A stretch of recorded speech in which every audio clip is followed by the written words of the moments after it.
বোয়াল মাছ, আলু, সাদা জিরে। কড়াই বসিয়ে দিয়েছি, কড়াইতে দিয়ে দিচ্ছি সাদা জিরেটা।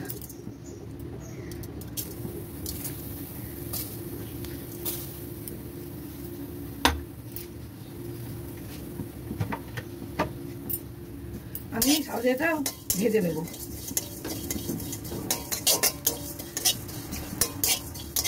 আমার জিরেটা ভাজা হয়ে গেছে, সুন্দর গন্ধ হচ্ছে। এবার আমি এটাকে নামিয়ে নিচ্ছি।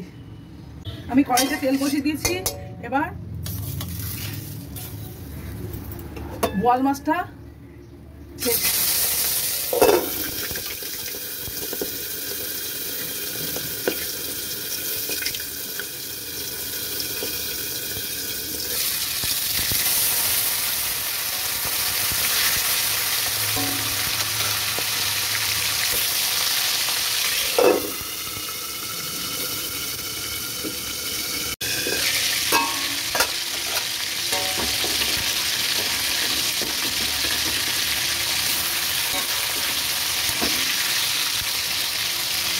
বেশি করে কড়া করে ভাজবো না, আমি গরমে হালকা করে ভেজে নেবো। আমি তাই তুলে নিচ্ছি।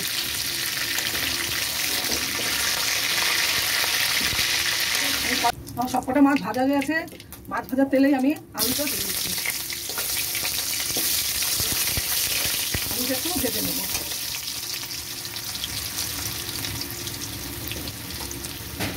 আলুতে একটু নুন দিয়ে দিচ্ছি।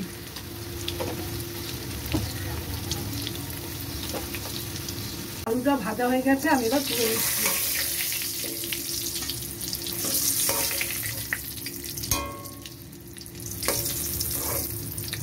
তেলেই আমি একটু গোটা জিরা দিয়ে দিচ্ছি।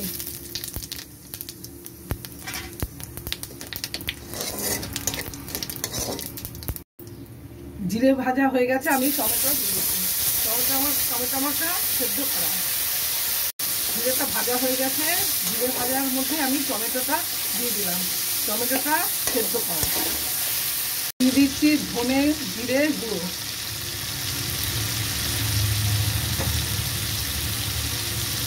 দিয়ে দিচ্ছি হলুদ।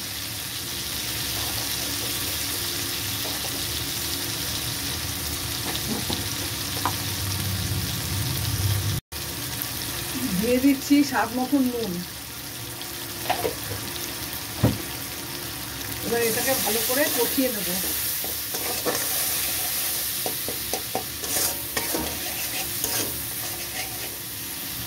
Chilli flakes.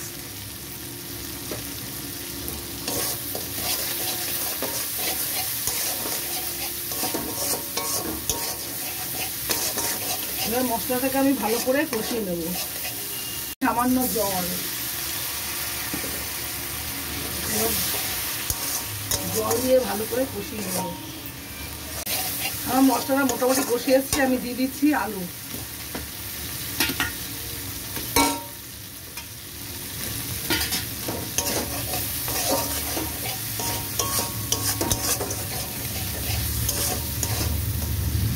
আমি দিয়ে দিচ্ছি মাছগুলো।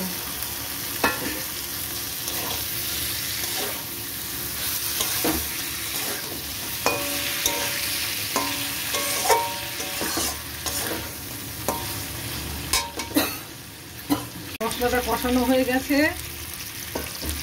আমার মশলাটা পুরো কষানো হয়ে গেছে, মশলা থেকে তেল ছেড়ে দিয়েছে। আমি দিয়ে দিচ্ছি জল।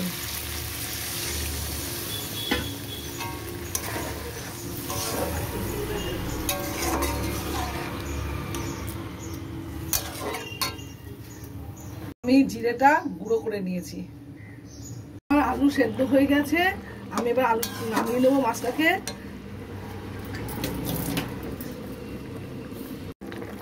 আমি দিয়ে দিচ্ছি 1 চামচ ভাজা জিরে। এবার আমি মাছটাকে নামিয়ে নিচ্ছি। এই ভাজা জিরের গন্ধটা খুব ভালো লাগে খেতে। রান্নার নামাবার আগে ভাজা জিরেটা দিয়ে নামালে খেতে খুব ভালো লাগে। রান্না হয়ে গেছে আমার ভাজা জিরে দিয়ে বোয়াল মাছ। আপনারা এইভাবে রান্না করে খেয়ে দেখবেন, খেতে দারুণ দারুণ লাগে।